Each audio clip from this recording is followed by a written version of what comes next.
Logic is a very successful rapper with billions of streams on Spotify and sold-out arena tours, but none of that would have been possible without Call of Duty. Logic's relationship with Call of Duty, more specifically a bunch of professional Call of Duty players, is what would give him his first large audience. But how did Logic use his relationship with some random gamers to catapult his career into the mainstream? Well, rap culture and gaming have never been more intertwined than they are today, with FaZe Clan being the primary example. They hang out with popular artists like Offset, Lil Yachty, Snoop Dogg, Ski, and many more. They even have labels reaching out to them for artist promotion. And rappers have also been collaborating with streamers and gamers now more than ever before, creating a very symbiotic relationship between the two cultures. But it wasn't always like that. Before it was normal to see rappers and gamers hanging out, Logic and FaZe Clan were pioneering the path of pop culture. But to understand just how significant the relationship with these two parties would be, we have to go back to the beginning.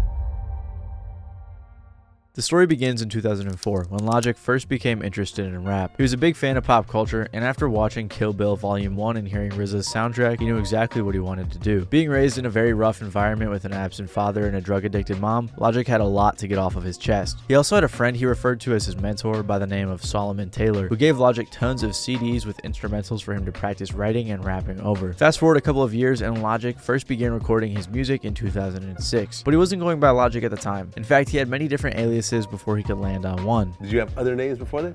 I had Hitman, I had East Coast Killer with a K, I had Lord Subliminal, it goes on. Come on, forget about it. Skittles.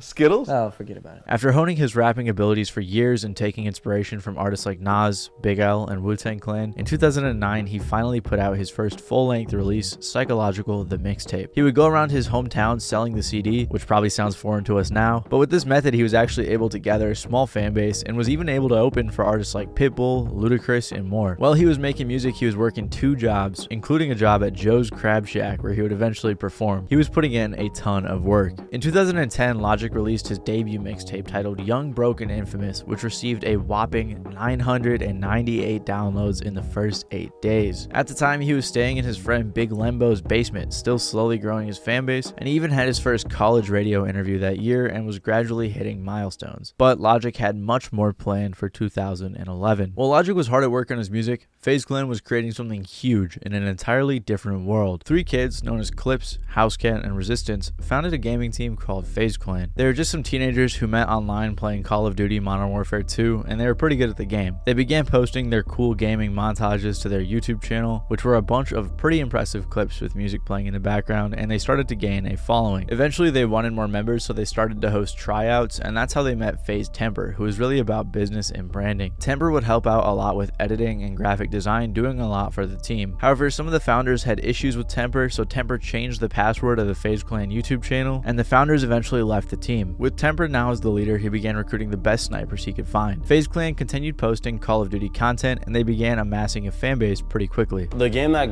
basically blew us up was, or that we blew up with, was Modern Warfare 2. Came out November 2009, because that was a game that culturally created this community online. The team quickly became the Call of Duty community's biggest sniping team. Obviously, there were other gaming teams around this time as well, with some of the more notable ones being Optic Gaming or Envy, but FaZe Clan in particular would eventually have the largest influence on pop culture. And by the end of 2011, FaZe Clan had amassed about 500,000 subscribers. As FaZe Clan was quickly blowing up, Logic was still hard at work trying to build an audience. He was working on his next big project, one that would change his life forever. In 2011, Logic released his mixtape Young Sinatra, named after an alter ego of his that was based on Frank Sinatra because of how much he influenced Logic. The mixtape featured some of his best work to date, including the song All I Do, which would begin to reach a much wider audience than he had before. Since I dropped Young Sinatra a couple months ago, it's been so beautiful just to see how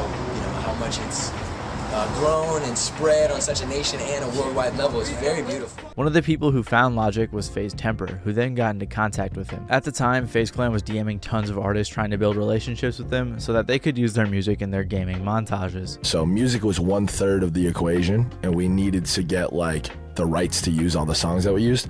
We have fucking YouTube DMs with ASAP Rocky, yo, can we use your music and our shit? Yeah.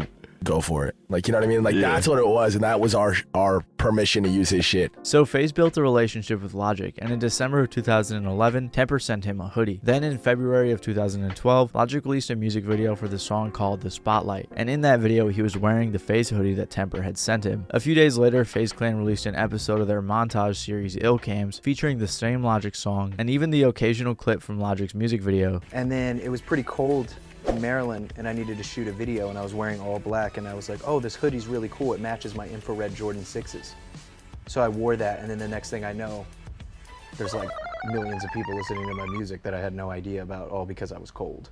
Bro, I used to be at my concerts, and there would just literally be people like, FaZe up, bro! Like in the audience. Bro, Rat Pack and FaZe is like one and the same. Then Logic began growing way faster due to the success of his Young Sinatra mixtape and his huge boost from FaZe. At the time, FaZe Clan had almost 600,000 subscribers on YouTube, while Logic only had 12,000 followers on Twitter and around 20,000 on Facebook. So FaZe was clearly way bigger, and this shout out was really important to his career. FaZe continued using Logic's music in their montages and supporting him, giving him an entirely new audience. But this was not the end of their relationship. Logic would collaborate with FaZe Clan occasionally, hanging out with the members in vlogs, and in turn the members would use his music in their videos. Another extremely popular gamer by the name of Nadeshot, who was in Optic Gaming and then started his own team 100 Thieves, was a cameo in Logic's music video for Under Pressure alongside FaZe temperrr. So ever since they connected in 2011, they would continue to associate with one another. To this day, many longtime Logic fans have said that they first discovered Logic from hearing his music behind FaZe Clan's montages, myself included. Logic released his classic debut studio album Under Pressure in 2014 and his hit song 1-800 a few years later, giving him a ginormous audience. And then he eventually signed with Twitch. So that initial boost that FaZe Clan gave him was the stepping stone he needed to reach new levels of success in his career. On the other side of the coin, FaZe Clan continued growing rapidly, diving into many professional esports genres, collaborating with different popular brands, having very well-known content creators, and as of now, they are the largest gaming organization of all time. But how does a group of ragtag gamers have so much influence over an artist's career? Logic wasn't the only artist that FaZe Clan helped to promote, although he probably was the one who got the most success from it. Like I said earlier, FaZe Clan was reaching out to other artists asking them to use their music, and they actually got a hold of Thrift Shop by Macklemore. Macklemore's team sent FaZe Clan the song early, so FaZe could release a montage with the song the same day it came out to further promote it. Thrift Shop,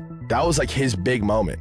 And we dropped that song the same day he did in an Illcams. Oh, really? They gave us that ahead of time. They're like, yo, we want you guys to like use this, whatever. It's dropping on this day. We want you to upload it the same day. And we uploaded an Illcam with Thrift Shop. FaZe Clan even claims that they started the music and gaming crossover, and from what I've seen, that might be true. And this influence probably seems unlikely to very many people. FaZe temperrr himself said, when you used to think of someone who games every day, you might automatically think that there's some nerd who eats Doritos and drinks Mountain Dew, but that just isn't the case anymore. Nowadays, it's actually cool for rappers to want to join FaZe Clan. For example, Lil Yachty said, I got my first Xbox in kindergarten when I was 5 years old. FaZe Clan is the best gaming group in the world. Plus, I had been a fan since high school. Who wouldn't want to be a part of it? Esports is going to the top. It's getting much more respect and I'm all for it. And hip hop and gaming will continue to intersect because artists are getting younger and younger these days. There's always a need for games and music. Another great example could be Meek Mill, who said he was even going to start his own esports team, but unfortunately that never happened. FaZe Clan even signed their own artist in 2021 as a content creator and music artist hybrid. His name is FaZe Kason, and he streams and makes beats. He even has songs with Sheck West, Lil Durk, and Future. Kason probably won't be the only artist that FaZe signs either, as they're becoming a multifaceted brand rather than just a gaming team. FaZe Banks says that music labels will even reach out to them to do exclusive deals. How many labels, you wouldn't believe how many want to do like exclusive deals with us and shit. Oh, where it's like, yo, us and you, whatever. Not only is FaZe Clan influencing pop culture, but many other gamers and streamers are too. The biggest streamers in the world right now are all collaborating with rappers. Kai Cenat with 21 Savage, Aiden Ross with NLE Choppa, Speed with Lil Nas X, Ninja with Travis Scott and Drake, and I'm Dante with XXXTentacion. These collaborations are mutually beneficial for both the streamers /